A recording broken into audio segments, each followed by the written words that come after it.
Aylardır beklenen an yaşandı ve nihayet Nisan rüya olduğunu öğrendi. Dizide bu andan itibaren Eşref ve rüya dönemi başlıyor. Peki Nisan kendisinin rüya olduğunu Eşref'e nasıl söyleyecek? Eşref'i bu konuda iki bomba sürpriz bekliyor. İhtiyarın yeni planı tüm dengeleri değiştirecekken Kadir'le Hıdır'ın hamlesi ise Eşref dahil tüm herkesi geri dönüşü olmayan bir yola sokacak. Dinçeri edası ise kesinleşti. Ayrıca ihtiyarın kimliğiyle ilgili bomba teoriler var. Hepsinden ve daha fazlasından şimdi kısaca bahsedeceğiz. Hemen başlayalım. Herkesin aylardır beklediği an geldi ve Nisan tüm geçmişini net bir şekilde hatırlayarak hem kendisini kurtaran kişinin Eşref olduğunu öğrendi hem de rüya olduğunu anladı. Aslında bu durum Nisan için fazlasıyla sevindirici. Evet, hatırladıklarından ve yaşadığı travmalardan dolayı büyük gerilim yaşadı ancak Eşref'in hayatı boyunca her yerde aradığı ve aşık olduğu rüya bizzat kendisi çıktı. Yani Nisan, Eşref'in hem aşık olduğu kadın hem de yıllardır aradığı rüyası. Hiç şüphesiz bu durum Nisan için yeni ve güzel bir başlangıç demek. Eşref'e bunu söylemek için büyük bir hazırlık yapacak ve çok konuşulacak bir sürpriz hazırlayarak Eşref'e tüm gerçekleri anlatmak isteyecek. Fakat bu konuda Eşref'i bekleyen iki bomba gelişme var. Birincisi ihtiyarın yeni planı. Dinçer kendi canını kurtarmak için Eşref'le ilgili tüm bilgileri ve en önemlisi rüya sırrını ihtiyara verdi. Artık ihtiyar Eşref'in en zayıf noktasını biliyor. Bu bilgiyi kullanarak hem Nisan'ı tehdit edecek hem de Eşref'in elini kolunu bağlamaya çalışacak. Belki de Nisan alacağı tehdit sebebiyle Eşref'e gerçekleri bir süre anlatamayacak. Genç mi, yaşlı mı olduğunu bilmediğimiz ihtiyar ise Eşref'e rüya konusunda çeşitli oyunlar oynayarak bu ikili için yeni bir sınav dönemini başlatacak. Ayrıca ihtiyarın kim olduğu konusuyla ilgili önceki videolarımızda bazı teorilerden bahsetmiştik.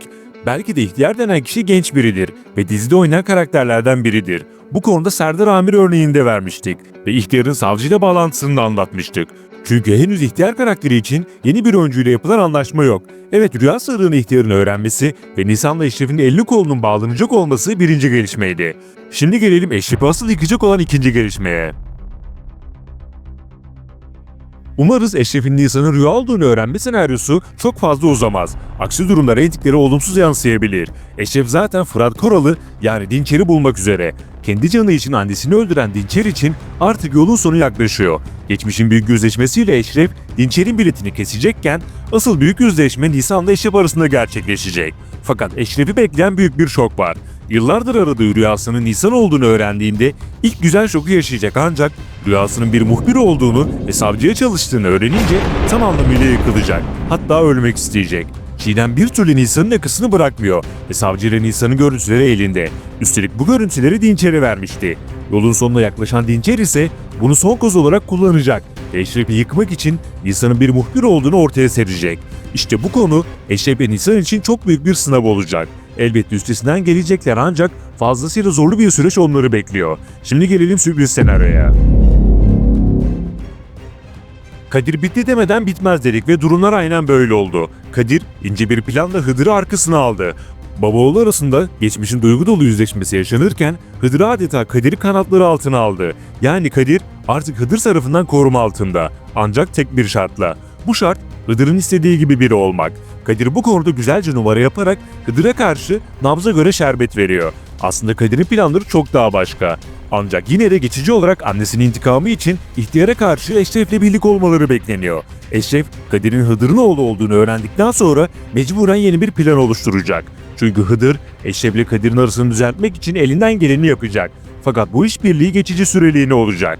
Çünkü Eşref hiçbir şekilde Yakup Baba'yı öldüren Kadir'i affetmez. Ayrıca Hıdır'ın da yakında ihtiyar tarafından öldürebileceğinden bahsetmiştik. Kısacası büyük savaşta büyük kayıplar yaşanacak. Diğer yandan Ayten, Faruk'u adeta uçuruma doğru sürüklerken Eşref'in ekibi beklenmedik olaylarla karşılaşacak. Son olarak dizinin sonraki sonuçlarına bakarsak hep olduğu gibi bu hafta da tüm diziler arasında 3 kategoride de birinci oldu. Peki siz Eşref Rüya'nın son senaryoları ile ilgili neler düşünüyorsunuz? Fikir ve düşüncelerinizi yorumlarda belirtin. Yeni videolarımızdan anında haberdar olmak ve gelişmeleri kaçırmamak için abone olup bildirimleri açabilirsiniz. Bir sonraki videomuzda görüşmek üzere. Hoşça kalın.